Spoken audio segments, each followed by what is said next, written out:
नमस्कार दोस्तों, Byju's exam prep IAS Hindi में आप सभी का स्वागत है।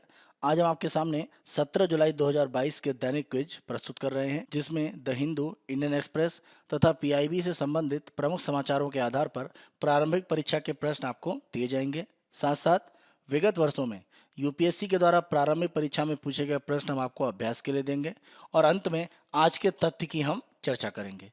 आज के अपने दैनिक क्विज को प्रारंभ करते हैं। पहले प्रश्न को हम देखते हैं। निम्नलिखित में से किसे चावल और गेहूं जैसे खाद्यान्न की खेती के स्थान पर बाजरा की फसल की खेती के लाभ के रूप में माना जा सकता है? प्रमुख रूप से आप देखें, चावल और गेहूं दोनों की खेती में जितनी भी एक तरह से लागत लगती है, जैसे सिंचाई की बात करें या खाद की बात करें, इनमें एक तरह से लागत की स्थिति ज़्यादा है। इसी के साथ साथ जैसे हम चावल की खेती की बात करते हैं तो यहाँ पर सिंचाई की बहुत अधिक आवश्यकता होती है, उसी तरीके से गेहूं की स्थिति है। तो जब हम बाजरे की फसल की बात करते हैं तो काफ़ी हद तक कम पानी में और कम उपजाऊ मिट्टी में और साथ साथ जलवायु परिवर्तन के जो एक तरह से प्रभाव होते हैं उनको इसमें सहने की क्षमता होती है और एक छोटे फसल का चक्र होता है जिसमें बाजरे का उत्पादन किया जाता है। इसे कम उपजाऊ मिट्टी में भी उपजाया जा सकता है, जलवायु दबाव के प्रति प्रतिरोधी और लघु उपज चक्र। तो ये चारों ही विशेषता बाजरा के साथ होती हैं। इसीलिए चावल और गेहूं के स्थान पर खाद्यान्न की खेती में बाजरे को बढ़ोतरी देने का सरकार की तरफ से प्रयास है। तो यहाँ पर चारों कथन सत्य हैं, इसीलिए हमारा उत्तर हो जाता है डी।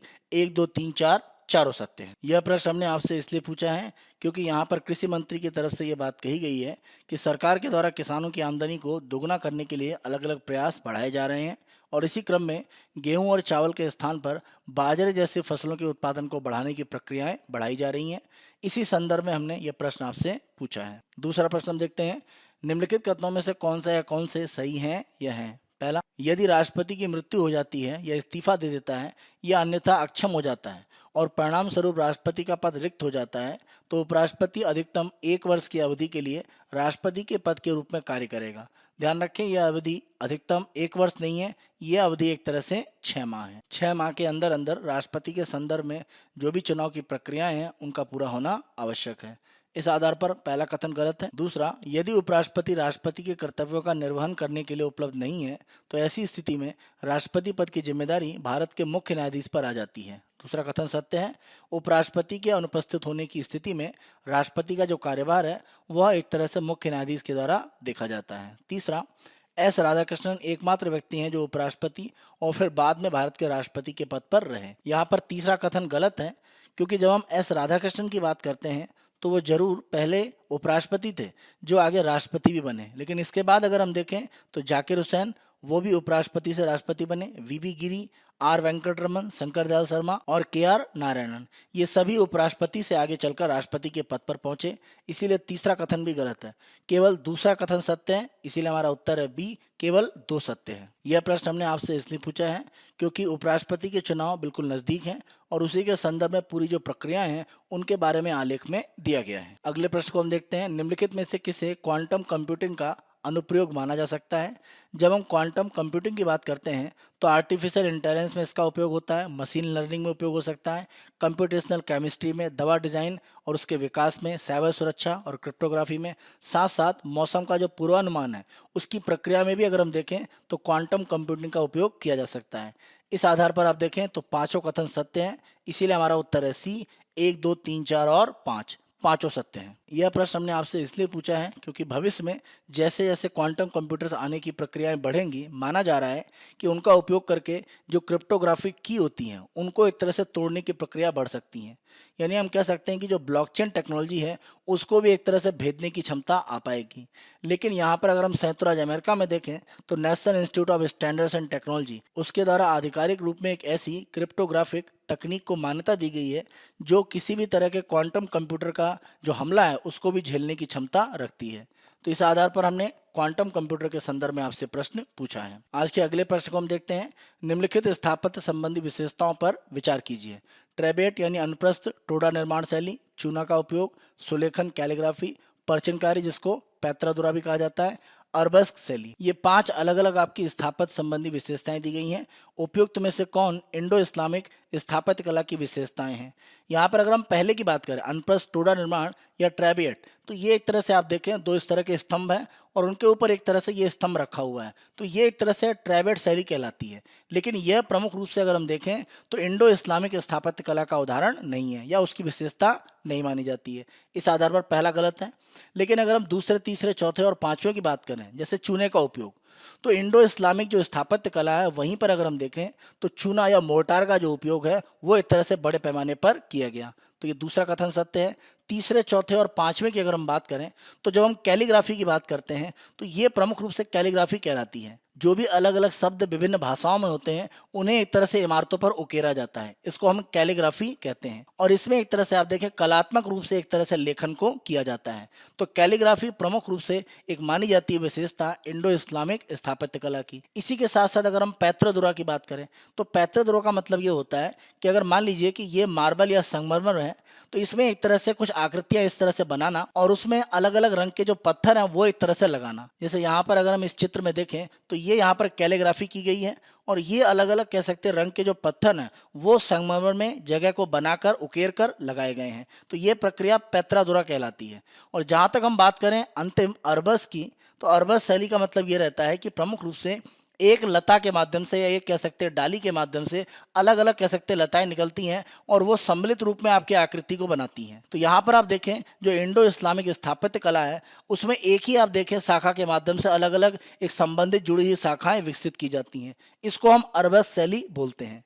तो इस आधार पर आप देखें 2, 3, 4, 5 ये चारों ही इंडो इस्लामिक स्थापत्य कला की विशेषताएं बिल्कुल हैं, लेकिन पहला नहीं है। इसी आधार पर हमारा उत्तर हो जाता है डी, केवल 2, 3, 4 और 5 सत्य हैं। दैनिक क्विज के अपने दूसरे भाग में हम यूपीएससी के द्वारा विगत वर्षों में प्रारंभिक परीक्षा में पूछे गए प्रश्न आपको अभ्यास के लिए देते हैं। आज हम 2019 की प्रारंभिक परीक्षा में पूछे गए प्रश्न को आपको अभ्यास के लिए दे रहे हैं। प्रश्न को देखते हैं। निम्नलिखित कथनों पर विचार कीजिए। पहला, एशियाई शेर प्राकृतिक रूप से सिर्फ भारत में पाया जाता है। ध्यान रखें गुजरात में अगर हम गिर राष्ट्रीय पार्क की बात करें तो वहां पर यह प्रमुख रूप से पाया जाता है और भारत के बाहर एशियाई शेर की प्राकृतिक रूप से निवास की जो स्थितियां हैं वो नहीं है।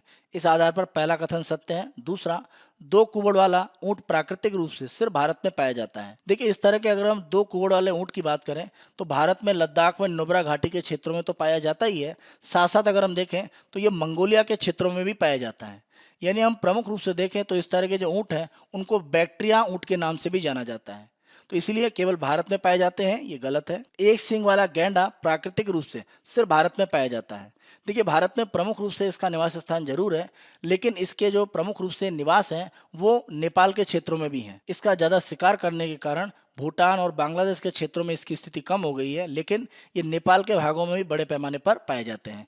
इस आधार पर तीसरा कथन भी गलत है, केवल पहला सत्य है, इसीलिए हमारा उत्तर हो जाता है ए, केवल एक सत्य है। दैनिक क्विज के अपने तीसरे भाग में हम आज के तथ्य की चर्चा करेंगे और यहाँ पर हम टेली कानून सेवा की एक तरह से बात करेंगे, यानी फोन या वीडियो कॉल के माध्यम से, वीडियो कॉन्फ्रेंसिंग के माध्यम से जो भी कानूनी सेवाएं दी जा सकती हैं उसके संदर्भ में हम प्रमुख रूप से यहाँ पर चर्चा करेंगे। भारत सरकार के द्वारा घोषणा की गई है कि इस वर्ष से टेली लॉ सेवाएं जो भी सरकार उपलब्ध करा रही है उसको निःशुल्क एक तरह से किया जा रहा है, तो आसानी से बिना किसी शुल्क के टेली लॉ जो सुविधाएं हैं वो लोग एक तरह से प्राप्त कर सकते हैं। टेली लॉ योजना के माध्यम से सरकार के द्वारा उन लोगों को लक्षित किया जा रहा है जो आसानी से कानूनी संबंधी सुविधाएं नहीं प्राप्त कर पाते हैं और कानूनी सहायता से वंचित रह जाते हैं।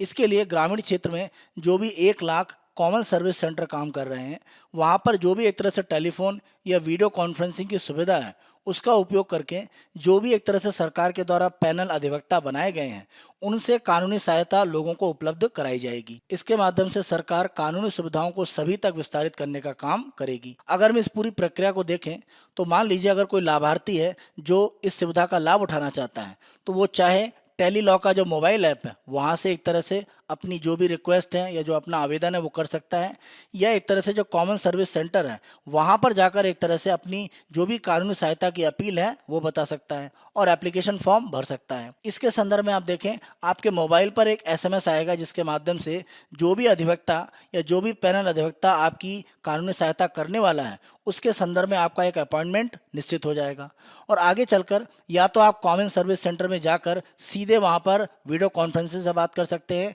या मोबाइल के माध्यम से अपना सामान्य कॉल या वीडियो कॉल करके आप उस अधिवक्ता से बात कर सकते हैं जिसको सरकार ने इस सुविधा के लिए अधिकृत किया है। तो इस रूप में जो व्यक्ति है वो अपनी कानूनी सहायता के लिए जो सुविधाएं हैं वो प्राप्त कर पाएगा। तो ये प्रक्रिया भारत सरकार के द्वारा इस वर्ष से निःशुल्क की जा रही है। यहाँ पर आप ध्यान रखें, टेली लॉ मोबाइल एप्लीकेशन भी सरकार ने लॉन्च किया है जो एंड्रॉयड और आईओएस दोनों पर है। तो यह 2021 में शुरू किया गया था। वर्तमान में भारत में जो 22 अनुसूचीबद्ध भाषाएं हैं उनमें यह उपलब्ध है।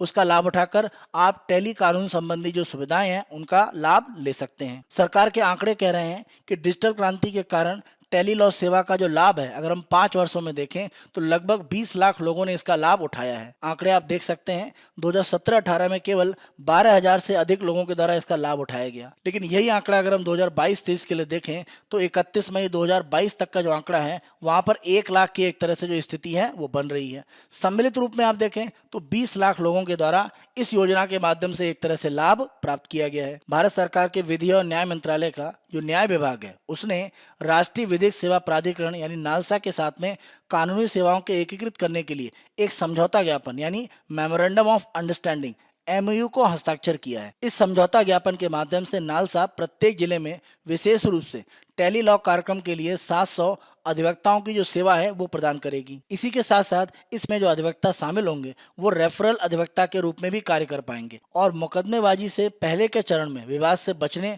और विवाद समाधान का जो तंत्र है उसको मजबूत करने में भी इनके द्वारा मदद की जाएगी। ध्यान रखें, अगर हम टेली लॉ सर्विस की बात करें तो यह भारत सरकार ने 2017 में प्रारंभ की थी और भारत सरकार के न्याय विभाग के द्वारा इसको प्रारंभ किया गया था। कोशिश ये थी कि एक तरह से इलेक्ट्रॉनिक माध्यम से जो इंटरफेस है वो बढ़ाया जाए और मुकदमे से पूर्व का जो तंत्र है वो मजबूत करके कानूनी प्रक्रियाओं को एक तरह से सीमित किया जाए। और यहाँ पर पंचायत स्तर पर जो हमारे कॉमन सर्विस सेंटर हैं उनका प्रमुख रूप से उपयोग करने की बात थी। सरकार के द्वारा जो भी पैनल वकील हैं उसी के साथ साथ आप कह सकते हैं कॉमन सर्विस सेंटर में लोगों की मदद करने के लिए पैरा लीगल वॉलंटियर्स भी नियुक्त किए गए हैं जिनके माध्यम से आप कानूनी सुविधाओं को एक तरह से प्राप्त कर सकते हैं और उनके लिए है जो जरूरतमंद है या आप कह सकते हैं कि समाज में एकदम हाशिए पर है यानी सबसे निचले पायदान पर हैं जिनको आसानी से कानूनी सुविधाएं नहीं मिल पाती हैं। हम ध्यान रखें, कानूनी सेवा प्राधिकरण यानी एलएसए अधिनियम 1987 की धारा 12 के तहत मुफ्त कानूनी सहायता के लिए हकदार व्यक्तियों को टेली कानून सुविधाएं मुफ्त रूप में दी जाती हैं। और आप देखें,